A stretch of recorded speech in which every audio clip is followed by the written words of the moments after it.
নমস্কার দর্শক বন্ধুরা, রেপ স্পোর্টস বাংলায় আপনাদের সবাইকে স্বাগত। আমি আর বুড়িয়াদা আবারও চলে এসেছি আপনাদের সামনে, কারণ আপনারা জানেন যে আজকে ক্লাবগুলো কিন্তু নিজেদের মধ্যে বৈঠকে বসেছিল এবং সেটা কিন্তু সকাল 10:30টার সময় ভার্চুয়ালি নিজেদের মধ্যে বৈঠকে বসে পুরো যে প্ল্যানটা, এই আগে প্রথমেই জানিয়ে রেখি যে এটা কিন্তু শর্ট টার্মে কীভাবে লিগটা শুরু করা যায় এই মরশুমে, সেইটা নিয়ে কিন্তু আজকের বৈঠক।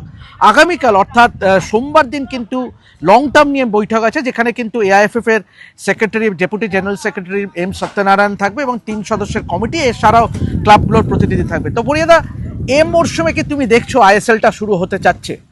আইএসএল শুরু হচ্ছে কি না হচ্ছে আমি জানি না, টুর্নামেন্ট হচ্ছে।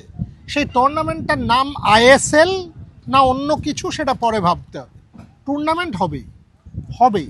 ভারত পৃথিবীর সামনে ডিসগ্রেসড হতে পারে না।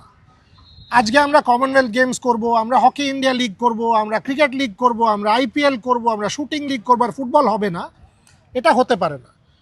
এবার তুমি বলবে তাহলে কিভাবে হবে, কবে হবে? ফেব্রুয়ারি মাসের ফার্স্ট উইকেই হবে, ট্রাঙ্কেটেডভাবে হবে, কিন্তু হবে 100%। আমি বিলিভ করি ইভেনচুয়ালি যখনই ওই রকম একটা জায়গায় চলে যাবে যে খেলাটা হবে না, এই রকম একটা বড় জিনিস পৃথিবীর সামনে আমরা বেইজ্জত হয়ে যাব, এম্বারাসড হয়ে যাব, এটা গভর্নমেন্টও হতে দেবে না।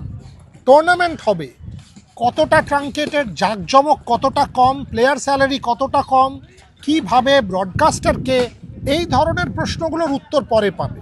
টুর্নামেন্ট হবে, এটা যদি না হয় আমি অন্তত প্রচণ্ড আশ্চর্য হব, আমি এটুকু বলতে পারি। রাইট, এটা বুড়িয়াদা বলছিল যে টুর্নামেন্ট হবে, এটা আমরা সবাই আশা করছি, কিন্তু কিছু কিছু প্রশ্ন আছে যে আমরা এই ভিডিওতে সেই প্রশ্নগুলোই আর উঠাবো।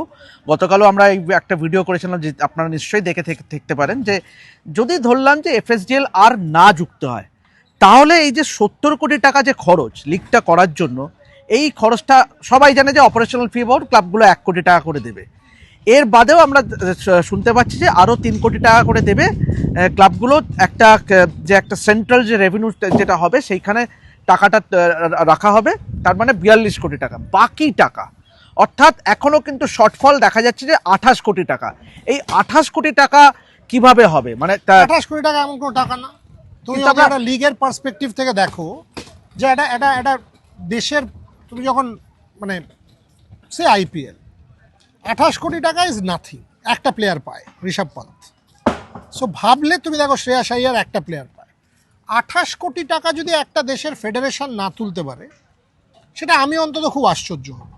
28 কোটি টাকা তুমি মাল্টিপল ব্রডকাস্টারের থেকে নাও, তুমি ফ্রি ফ্লোয়িং নাও, তুমি একটা ব্রডকাস্টারকে যদি তুমি কিছু পয়সা তো ওখান থেকে তুলতে পারবে, তুমি কমার্শিয়াল সত্ত্ব বেচো, জার্সিস বেচো, অন্য পার্টনার নিয়ে আসো। সো কতগুলো তোমার দেখো কীভাবে টাকা তুলতে পারো, জার্সি তুলতে পারো, তোমার ব্রডকাস্টের থেকে পয়সা তুলতে পারো, তুমি বিজ্ঞাপন এবং হোর্ডিং থেকে তুলতে পারো, তুমি আরও মাল্টিপল স্পন্সরকে গিয়ে বেচতে পারো। সেখান থেকে যদি একটা টিম 4-5 কোটি টাকা না তুলতে পারে, তাহলে তো খুব আশ্চর্যের কথা। সো ফেডারেশন যদি একটা সেন্ট্রাল স্পন্সর নিয়ে আসে বা দুটো স্পন্সর নিয়ে আসে, একটা কোনো একটা টিমের, যেরকম তুমি যদি দেখো সে জিও, আইপিএলে দেখবে মাল্টিপল টিম জিও থাকে, রাইট?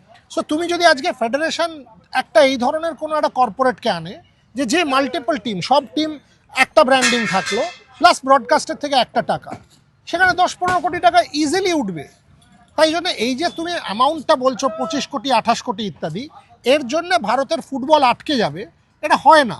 স্পোর্টস মিনিস্ট্রি আর কিছু না হোক অ্যাজ এ লিয়েন দিয়ে দেবে, বিকজ যে স্পোর্টস বাজেট থেকে আই এম শিওর মনসুখ মান্ডাভিয়ার মিনিস্ট্রি তারা সাপোর্ট করে দিয়ে দেবে, যে আচ্ছা লং টাইমে ঠিক আছে, যদি আর কিছু না হয় অ্যাজ এ লোনই দিয়ে দাও, বাট ফুটবল হবে। তোমাকে থামাচ্ছি বরিয়াদা, যে কিন্তু স্পোর্টস মিনিস্ট্রি কিন্তু পরিষ্কার বলেছিল, তোমার নিশ্চয়ই মনে আছে যে বৈঠকটা হয়েছিল, তাতে কিন্তু বলেছিল আমরা টাকা পয়সা খরচ করব না, আমরা ফ্যাসিলিটেট করব যাতে করে লিগটা আবার শুরু হয়, কিন্তু কোনোভাবেই তারা হয়তো দেবে না। তুমি বলতে চাও আজকে মিনিস্ট্রি, যে গভর্নমেন্ট আন্ডারটেকিংগুলো রয়েছে, পাবলিক সেক্টর কোম্পানিগুলো রয়েছে, ব্যাংকগুলো রয়েছে, কোল ইন্ডিয়া টাইপের কোম্পানি, যে এই ধরনের কোনো সেন্ট্রাল ব্যাংক টাইপের কোম্পানি, যারা কমনওয়েলথ গেমস থেকে আরম্ভ করে জাতীয় গেমস, ন্যাশনাল গেমসে স্পন্সর করে, you mean to say ministry বললে এরকম কোনো একটা কোম্পানি তাদের 10-15 কোটি টাকা দেবে না? এটা কোনোদিন হয় নাকি? আজকে একটা দেশের ফুটবল 20 কোটি 25 কোটি টাকার জন্য বন্ধ হয়ে যাবে?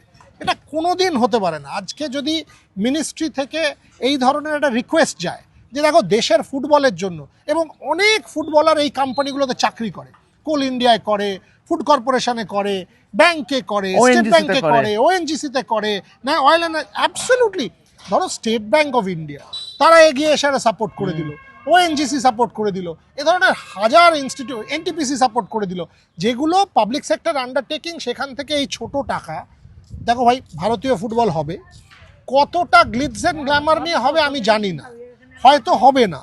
প্লেয়ার স্যালারি আগের বছরে যদি 50 কোটি টাকা কোনো টিম খরচা করে, এবছরে সেটা কমে 30 কোটিতে নেমে যাবে, সেগুলো কমবে, কিন্তু খেলা হবে।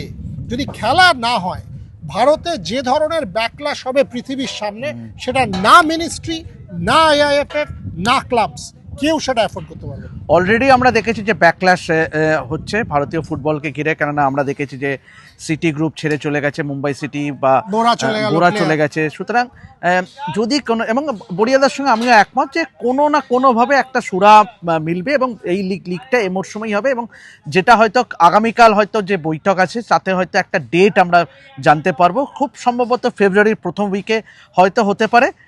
কিন্তু আজকের মিটিংটাও কিন্তু খুবই গুরুত্বপূর্ণ, যেখানে আমরা জানতে পারবো যে ক্লাবেদের নিজেদের মধ্যে বৈঠকে কী সিদ্ধান্ত হলো এই ইন্টারিম যে শর্ট টার্ম যে লিগটা করার ব্যাপারে। আরও আমরা বিশদে জানাবো মিটিংটা হয়ে গেলে। তো এখন এ পর্যন্তই, এভাবেই দেখতে থাকুন রেপ স্পোর্টস বাংলা এবং যাবতীয় ফুটবলের আপডেট পেতে অবশ্যই চোখ রাখুন আমাদের চ্যানেলে। আমি দেবাশিস এবং আমার সঙ্গে বড়িয়াদা সাইন অফ করছি। ধন্যবাদ।